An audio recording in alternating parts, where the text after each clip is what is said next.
Hello everyone, it's Magdalene here, and I'm just taking a break from writing my book about reclaiming the 7 deadly sins, flipping them, transforming them, and finding these power spots within yourself with the goal of being able to rise, to be free. And how I've always visualized this is for women to be able to rise through the tower. So first of all, we have to go back and into our body and descend. We descend back into our bodies and we clear up all that old fearful conditioning of who we thought we should be. That is the good girl structure. It's like we take that architecture, and once we see it, it crumbles and a beautiful tower that we ascend appears. So when I began this work, you're gonna find this really strange, but it came to me when I was in France and I was visiting one of the spots where Mary Magdalene had arrived after Christ had died, and she took a boat with no oars and ended up on the shores of France. And the words I heard when I sat on that beach that day at Sainte Marie de la Mer were, what you hide has been hidden from you. And right then and there, this whole course around the 7 deadly sins that have nothing to do with the Bible or religion, it's not a religious course, that were basically ascribed to Mary Magdalene, and by virtue of her, all women, this whole course just downloaded.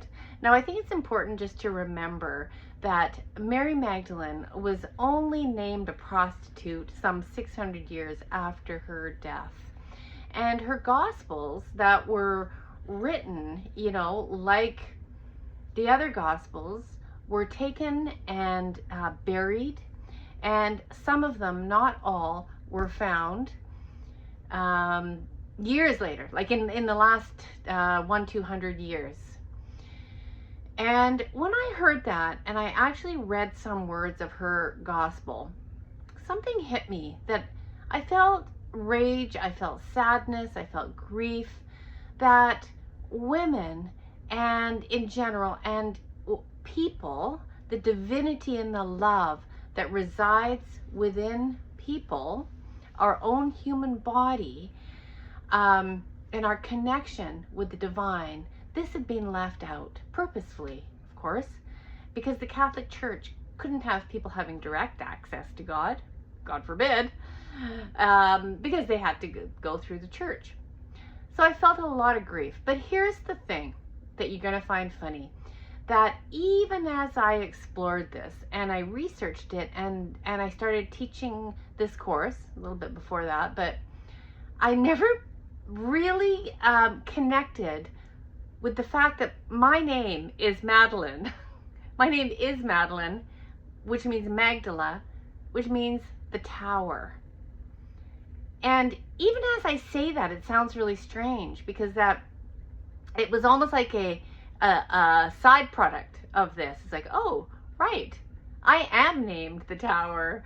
And so I'm owning that. I'm owning that I am a Magdalene, and that my purpose, my mission here is to reclaim that divine feminine tower, to help women ascend the tower, finding their rightful place back in history, back in their bodies, taking up space in their homes, in their relationships, and above all, reclaiming who they truly are. Not the good girl, the perfect mother that, let's face it, it's killing us all. Our health is suffering. But reclaiming who we authentically are. It's such a beautiful process, and I feel so honored to guide women through this journey. So let me know if this resonates with you, and you can comment yes below, and I'll send you a free ebook of my book that's going to be published later on this year. But this is a mini ebook of breaking the codes, breaking the feminine codes, break free from good to become whole through the 7 deadly sins. Thanks for watching. Bye for now.